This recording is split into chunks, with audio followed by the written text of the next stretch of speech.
I'm firm in the belief that great teaching is roughly 80% theft.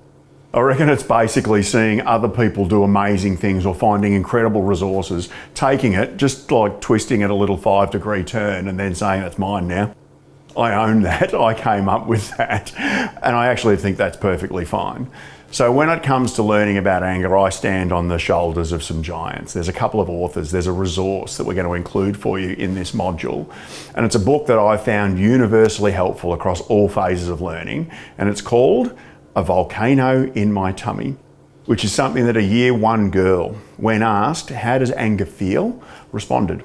She said, it feels like a volcano in my tummy, something that's about to erupt out of me. And I think that that's real wisdom.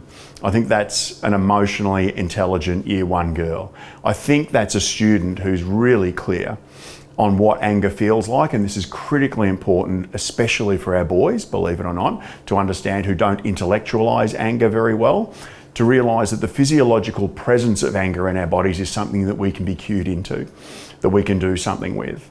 And when our young people learn how to do something with that anger, they have a plan. We don't want anger accompanied with anxiety. We don't want them to kind of feel that, oh no, there's that anger thing, now I'm out of control. We want them to have a moment where they go, oh, there's that anger thing, I know what to do.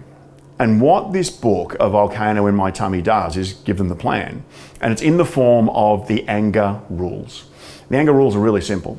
They're pretty much, first of all, a reminder that it's okay to get angry, but don't hurt yourself, don't hurt others, and don't hurt property.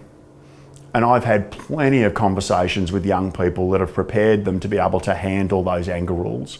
I reckon one such thing that you can do to help the young people that you're working with, because I bet you're thinking about a particular student at the moment who's got a challenge with anger in their lives, is to let them know that you're not perfect either. Let them know about a time that you broke the anger rules. I love telling students about a time that when I was 12 years old and my father wouldn't get up and help me on a rainy Wednesday morning deliver my newspapers on my morning paper round. And I rode with anger down to the newsagents in the rain. And as I went down a hill, I hit a Coke bottle that had been left on the ground, and I smashed all the way down that hill, taking all the bark, all the skin off my face and my legs and my arms.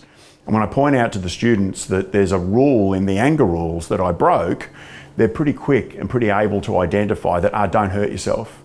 Don't take an action that's going to put you at some kind of physical or psychological risk. That's really useful for them to be able to do. In A Volcano in My Tummy, there's a fabulous story called Craig's Angry Day. And it's something that you can share with secondary students, that you can read to primary students, and you can ask them to put their hand up or identify or highlight where it was that Craig broke the anger rules. And it's a really relevant, a really common story, and it's a story that many of our students can kind of relate to. So what are you going to do about that student that's in your mind's eye at the moment who has challenges with anger? Well, I had one many years ago called Ken. And Ken was an 11-year-old boy who had significant challenges handling his anger. And we agreed that we had one of the most common but shared cues for anger, and that is that our fists would clench really tightly and hard. Even if we weren't going to punch anything, it was just our response to that. And Ken and I came up with an agreement. And the agreement was that in the classroom, if I ever saw Ken's hand balled into a fist, that I would say to him, hey Ken, I've got some rubbish here, and I actually had to keep a little bag of rubbish under my desk just for this very occasion. Hey Ken, there's a bag of rubbish here and I need you to put it in the bin on the other side of the oval for me. And Ken had made the agreement, we'd had a plan, remove the anxiety for him, that if that moment ever came along, he would do it and that I would thank him for doing it a little bit later. I could see Ken as he ran out of my classroom and across the oval, and I could see when he came back that his hands would start to change from fists to open. And as he returned to the classroom, I might be able to say to Ken, hey, what was going on there? So, Melissa was picking on me again and I was just finding myself, no worries, mate. Now we can start to have a conversation about how we can respond to it appropriately. But Ken needed something to do in that moment.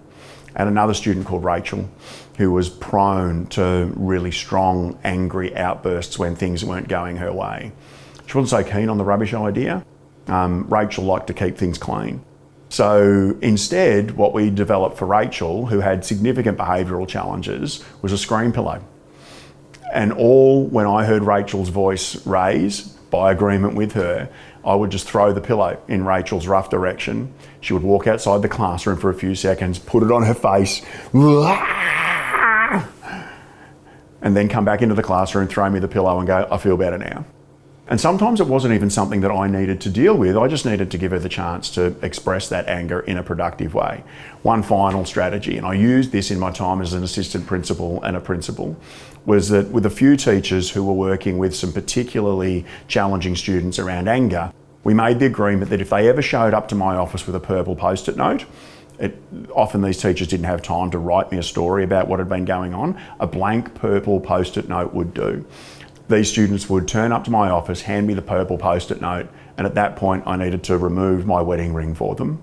I would put it on the table, I would put my hands up, and I would, after teaching them how to punch effectively so they didn't break their thumbs, allow them to punch my hands 10 times. 5 from right to right, 5 from left to left. I haven't had a student yet who can punch the principal's hands 10 times and not be smiling by the end of it. We would often check in on each of these strategies, the bag of rubbish, the screen pillow, and the hand punching, on whether we'd broken any of the anger rules. Did we hurt ourselves? Did we hurt others? Did we hurt any property? No?